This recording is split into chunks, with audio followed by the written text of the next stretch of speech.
현장에서 들려주는 땅 이야기. 안녕하세요, 오픈마인드입니다. 오늘 제가 찾은 현장은요, 평택 고덕 신도시 1단계 아파트 숲 주변을 지금 거닐면서 잠깐 이야기를 나눠보고자 합니다. 이곳은요, 동양 파라곤 아파트 앞입니다. 이렇게 파라곤이 있고요, 그 맞은편으로는 제일 풍경채 1차죠. 그리고 그 위쪽으로 보면은 저기가 신한 인서빌 시그너처입니다. 그리고 이 앞쪽에 보면 지금 밤이라 잘 안 보이지만 신혼부부 행복주택이라고요. 내년 8월에 입주인가 그럴 겁니다. 자, 지리적인 위치는 좀 설명을 좀 해드리고요. 많은 분들이 고덕신도시 아파트가 어떻게 될 건가 라는 이야기들을 합니다.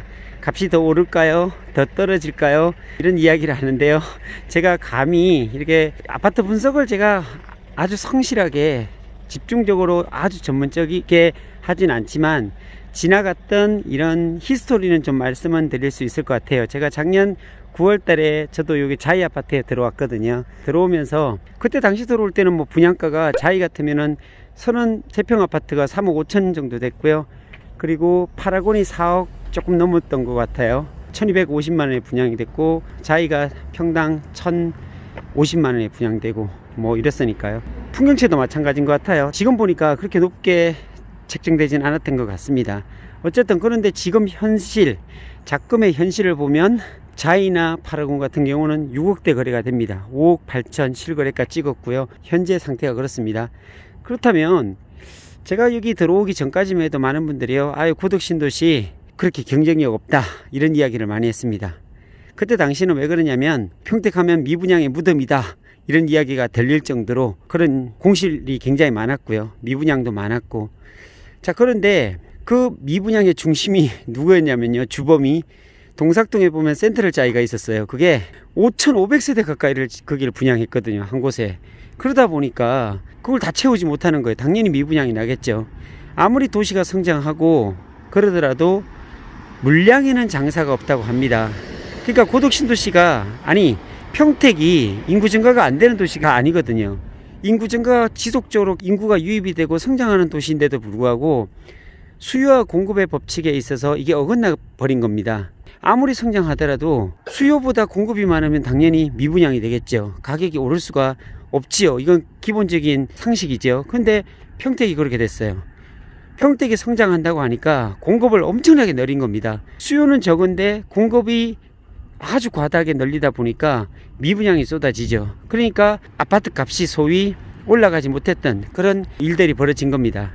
자, 그런데 그게 언제부터 회복이 됐냐면 작년에 1216 1216 대책이 나오면서 부동산 대책이 나왔죠. 그때 특별히 대출 규제부터 시작했고 수도권 도심에 대출 규제가 있다 보니까 서울에서 많은 분들이 내려왔어요. 투자자들이 굉장히 많이 내려왔죠. 그래서 센트럴 자이 미분양 났던 거 다 채웠고요. 지금은 미분양 다 채워서 피로 돌아갔습니다. 플러스 1500, 1000 뭐 이런 얘기를 해요. 그 전에 막 마이너스 3000, 4000까지 갔던 게 센트럴 자이였거든요. 제가 지금 오다 보니까 파라곤이 이제 마지막이고 자이까지 왔네요. 어쨌든 그런 과정을 거치면서 이제 물량이 다 해소가 되면서 피가 붙기 시작해서 이곳 고덕신도시 같은 경우는 그래도 마이너스 피는 아니었거든요. 계속적으로 제가 입주할 때까지만 해도 작년 9월이었죠. 그때까지만 해도 플러스 2000 정도, 3000, 4000 이 정도로 붙어 있어요. 근데 갑자기 1216 대책이 나오면서 서울 사람들이 다 가져가 버리면서 여기가 불붙기 시작하면서 이게 4억 8천, 5억, 5억 5천, 5억 8천까지 지금 찍었어요. 그러면서 이게 거의 한 2억 이상, 자이 같은 경우로 보면은 2억 이상 붙었죠, 피가. 예, 그런 과정이 형성이 됐습니다. 그런데 많은 분들이 그러면 더 올라갈 거냐, 어떻게 할 거냐 이런 이야기를 합니다. 지금 고덕신도시 같은 경우에 2단계가 지금 분양하고 있죠. 2단계 같은 경우에는 거의 웬만한 것들은 또 2단계도 다 분양이 끝났습니다. 호반 서밋이라든지 리슈빌이라든지 파라곤 2차는 다 끝났고요. 이제 제일 풍경채 2차가 이제 곧 분양이 됩니다. 아마도 7월 달에, 이번 달에 분양이 될 걸로 보는데요. 제일 풍경채 같으면은 굉장히 좋습니다. 그 주변 상황이라든지 보면요, 통목고를 중심으로 해서 에듀타운으로 만들어지거든요. 그리고 그 앞쪽으로 한박산 공원 있고, 그리고 BRT가 다 되어 있고요.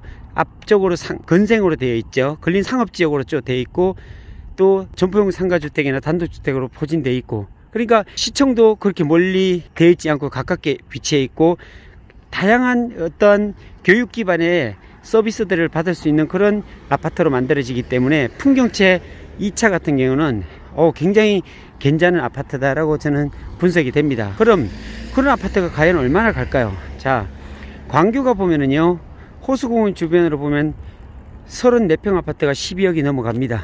진짜 실거래가 그렇게 찍었더라고요, 보니까. 그렇다면은 고덕신도시는 과연 얼마까지 올라갈까요? 이런 얘기들 많이 하는데 제가 그렇게 쉽게 판단해 가지고서 여기도 10억 갑니다 이런 얘기는 못합니다. 그런데 정황상 보면 신도시가 5억 6억에 머무르지는 않을 것 같아요. 계속적으로 저는 한 시간의 문제입니다. 시간이 좀 한참 흘렀을 때는 여기 평택 같은 경우도 한 7, 8억 원 충분히 갈 수 있겠다라는 생각이 들어요. 다른 도시들도 그렇게 가는데 왜 평택이 그렇게 못 갈까라는 생각을 하면 저는 그 부분에 있어서 이런 논리를 펼 수 있을 것 같습니다.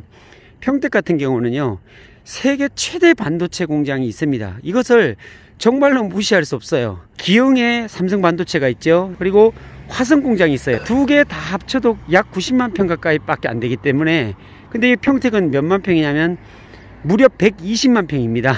굉장한 규모죠. 그리고 팹 공장 자체가 여기에는 D램을 생산하고요, 플래시 메모리를 생산하고 나아가서 이제 비메모리까지 생산하는 시스템 반도체죠. 이 세 가지를 생산하는 그런 팹 공장이 돼버렸어요. 그리고 아주 주도적으로 계획적으로 평택 공장을 키우려고 하는 게 삼성의 입장입니다.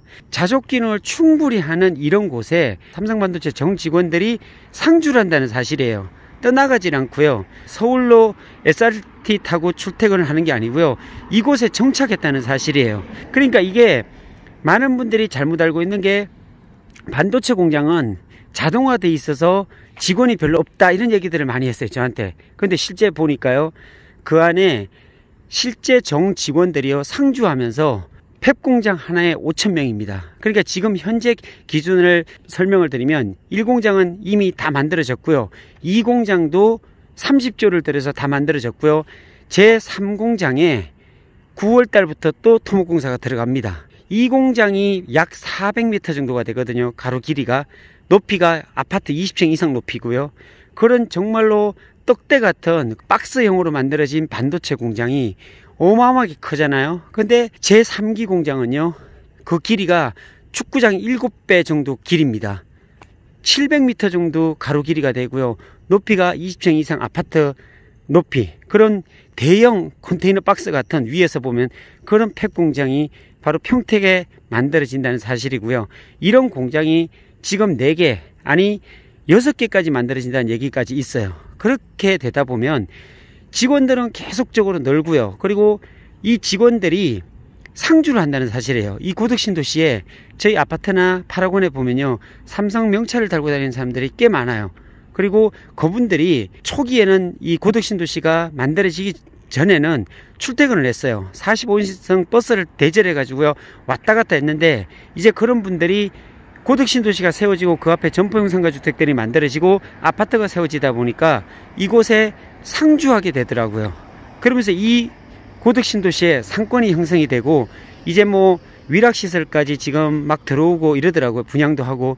그러다 보니까 이곳에 정착하는 인원들이 많게 되고, 또 삼성에서 흘러나오는 그 자금들이 평택의 상권을 또 만들어주고, 돈을 사용하니까 평택에 세수입도 많은데 또 상업적인 이런 일들도 많이 발생이 되다 보니까 평택 경제에 많이 도움이 됩니다.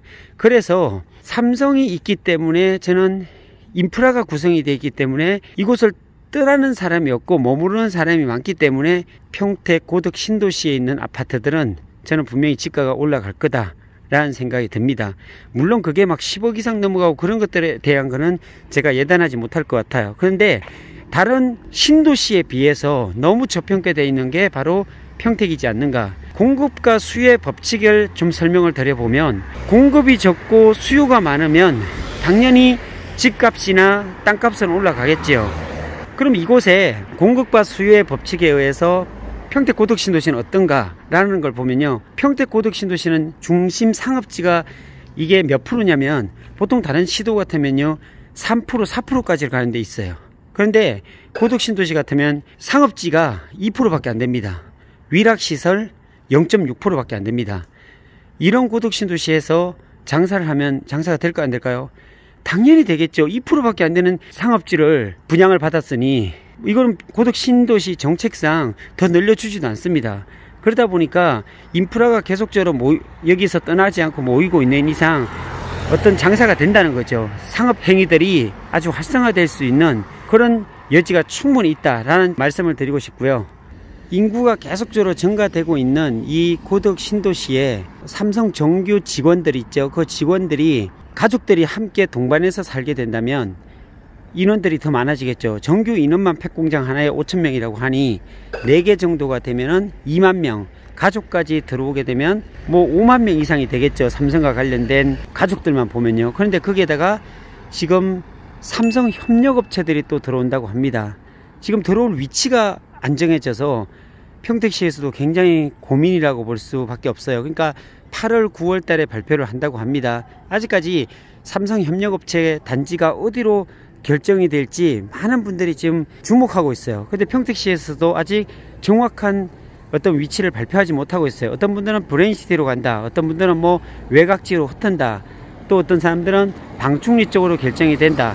다양한 설들이 있는데 아직까지 정확한 결정이 나지는 않았어요. 근데 제가 보기에는요, 대략적인 어떤 지도라든지 이런 것들이 나돌아다니는 거 보면 지제동 쪽, 방충리 이런 쪽으로 되지 않을까라는 조심스러운 예상을 해봅니다. 현재 그렇게 지도가 나와 있고요. 그 흘러다니는 지도를 보니까 그래요. 근데 그게 아직 결정된 사실은 아니라는 것을 미리 말씀드립니다. 그래서 향후로 보게 되면 삼성반도체 협력업체 단지까지 들어오게 되면 고덕신도시는 풍부한 인력과 그리고 수요가 있기 때문에 공급만 엄청난 물량으로 이곳에 들어오지 않는다면, 계획대로만 된다면 충분히 경쟁력 있는 도시가 되지 않을까. 그래서 아파트 가격도 1단계 못지않게 2단계 아파트도 충분히 경쟁력을 가질 수 있는 아파트가 되지 않을까라는 생각을 조심스럽게 한번 해봅니다. 그래서 고덕신도시를 꿈꾸고 고덕신도시에 아파트를 분양받기를 희망하시는 분들은 그렇게 절망적이지 않고요. 그냥